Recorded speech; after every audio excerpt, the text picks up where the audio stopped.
Big boss హౌస్‌లో ప్రేరణకు ఒక ఊహించని షాక్ ఇచ్చాడు బిగ్ బాస్. కానీ ప్రేరణ దాన్ని ఎలా డీల్ చేసిందనేది ఒకసారి తెలుసుకుందాం. అయితే మనకి ప్రోమోలో చూపించినట్టుగా నబిల్ అండ్ ప్రేరణ మధ్య గొడవ జరిగింది కదా! అయితే మొత్తం టాస్క్ లైవ్‌లో అయిపోయింది. దానికి సంబంధించిన డిస్కషన్స్ అయిపోయాయి. అసలు ఏం జరిగింది అంటే నబీల్ చుట్టమని చెప్తే ఓ మూటలాగా పెట్టేస్తాడనమాట. సరిగ్గా చుట్టడు. కానీ ప్రేరణ మాత్రం చాలా చక్కగా చుట్టి బెల్ కొడుతుంది. యాక్చువల్లీ ప్రేరణనే మంచిగా చుట్టి బెల్ కొడుతుందనమాట. గౌతమ్ ప్రేరణ తర్వాత కొడతాడు బెల్. అయితే ప్రేరణ ఎంత మాట్లాడినా కూడా అక్కడున్న వాళ్ళందరూ ఏమంటారంటే నబీల్‌దే కరెక్ట్ అని చెప్పేసి అంటారనమాట. అయితే ఇంక నబీల్‌నే విన్నర్‌గా డిక్లేర్ చేస్తే అప్పుడు బిగ్ బాస్ ఏమంటాడంటే చుట్టడం అంటే నబీల్ చుట్టినట్టేనా? అది మీకు సరిగ్గా చుట్టడం తెలుసా? అని అడిగితే ఇంక అప్పటికి అక్కడున్న ఇంటి సభ్యులకి బుర్ర వెలిగి ఏమంటారంటే ప్రేరణనే విన్నర్ బిగ్ బాస్ అని చెప్తాడు. అక్కడితో స్టార్ట్ అయింది ప్రేరణకు అసలు అగ్ని పరీక్ష. ఏమంటాడంటే సరే ఫస్ట్ మీరొచ్చేసారు కదా ప్రేరణ. లాస్ట్ వచ్చింది ఎవరు అని అడుగుతాడు. ఇక్కడ నిఖిల్‌కి, అవినాష్‌కి మధ్య పెద్ద రచ్చ జరిగింది. ప్రేరణ డిసిషన్ కారణంగా.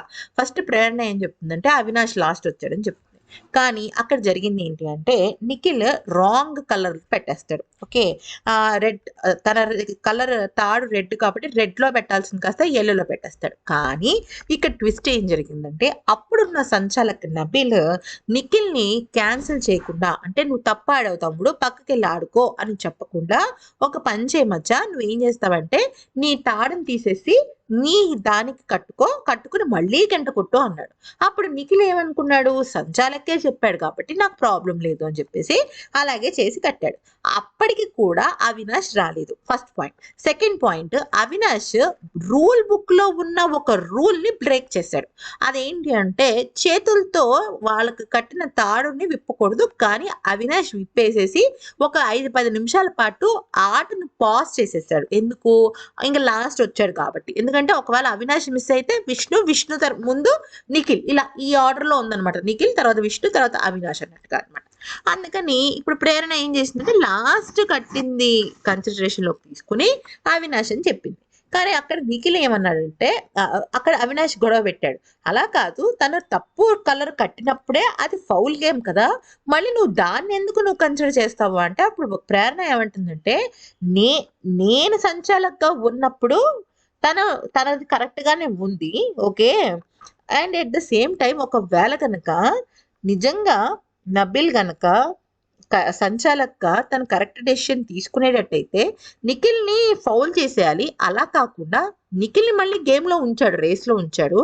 ఇంకో పాయింట్ ఏంటంటే ఒకవేళ గనక నిఖిల్ తన తాడు గనక తీయకుండా ఓకే. ఉంటే నువ్వు యెల్లో పోల్ ఉన్నవాడు, యెల్లో తాడు ఉన్నవాడు ఎక్కడ కడతాడు?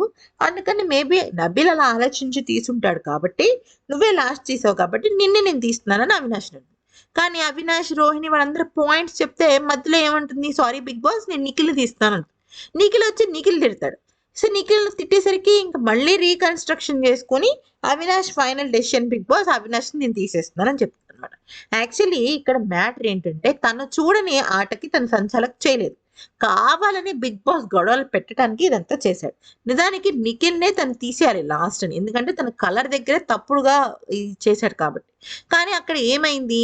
ఆ సంచాలక్‌గా ఉన్న నబీల్ కరెక్ట్‌గానే ఇచ్చాడు. పైగా సూడోకో గేమ్‌లో కూడా నబీల్ గంట కొట్టిన తర్వాత మళ్ళీ బిగ్ బాసే హింట్ ఇచ్చి మళ్ళీ నబీల్‌ని గేమ్ ఆడమన్నాడు కదా! ఒక్కొక్కసారి గంట కొట్టడం కూడా మేబీ ఫైనల్ కాల్ కాకపోవచ్చు అని చెప్పేసి నిఖిల్‌కి అవకాశం ఇచ్చి అవినాష్‌ని తీసేస్తుంది. సో, ఇట్లాగా ఇక్కడ ఎవరిది తప్పంటే బిగ్ బాస్‌ది తప్పంట నేనైతే. ఎందుకంటే చూడని ప్రేరణ సంచాలక్‌గా చేయలేదు. ఏ సంచాలక్ అయినా సరే ఆట ఫస్ట్ నుంచి ఉంటాడు లేదా ఆట మధ్య నుంచి ఉంటాడు. ఆట మొత్తం అయిపోయిన తర్వాత సంచాలక్ కంటే కష్టం అది.